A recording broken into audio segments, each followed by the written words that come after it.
A world full of spooky stories, written by Angela McAllister. Hansel and Gretel. Hansel and Gretel lived with their father and stepmother beside a great forest. One night, their father, who was a poor woodcutter, told his wife that they had no money left. "I don't know how we shall feed ourselves," he sighed.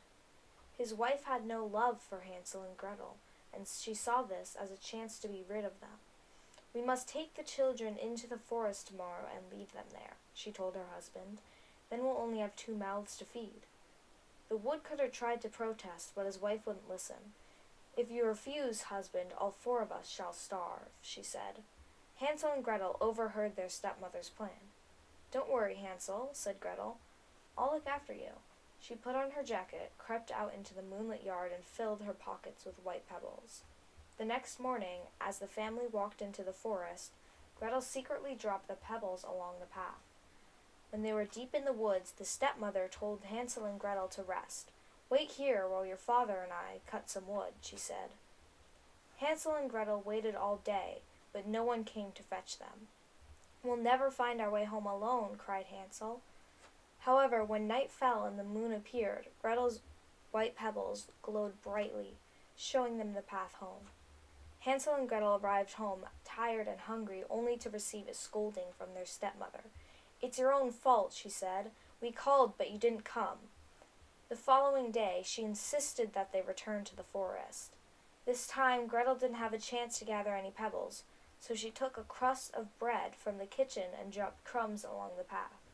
Once more, the children were left in the forest, but when evening came and the moon appeared, there wasn't one breadcrumb to be seen, for all the birds had eaten them all. "I'm sure we shall find our way home," Gretel said bravely. Hansel and Gretel set off through the woods. Before long, they smelled something sweet and delicious. To their surprise, they found a house made of golden gingerbread with a roof of little cakes. The children were so hungry that they broke off pieces to eat. At once, an old woman opened the door. She smiled kindly at them. "If you are hungry, my dears, come inside," she said. Hansel and Gretel stepped into the gingerbread house. The old woman gave them some sugared pancakes and apple tart and then offered them 2 soft beds. Soon they were fast asleep. Early the next morning, however, the children discovered that they'd been tricked by a witch. The old woman pulled Hansel out of bed and locked him up in a stable. Then she ordered Gretel to cook for her. "When your brother is fattened up, I shall eat him," she declared. There was no escape. Every day, Hansel had to stick his finger through a hole so the witch could feel how plump he'd grown, but he cleverly poked a bone from his dinner out instead. The witch had bad eyesight and was easily fooled, but after 4 weeks she grew impatient. "Today I shall eat that boy, fat or thin," the witch told Gretel. "Climb into the oven, girl, to see if it's hot." Gretel suspected the witch intended to cook her first. "The oven door is stuck," she replied.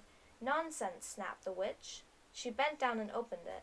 In an instant, Gretel pushed her into the hot oven and slammed the door shut. Then Gretel released Hansel from the stable. Together they explored the gingerbread house and found jewels to fill their pockets. Meanwhile, the woodcutter had been desperately worried about his children. When his wife suddenly fell ill and died, he came to search for them in the forest.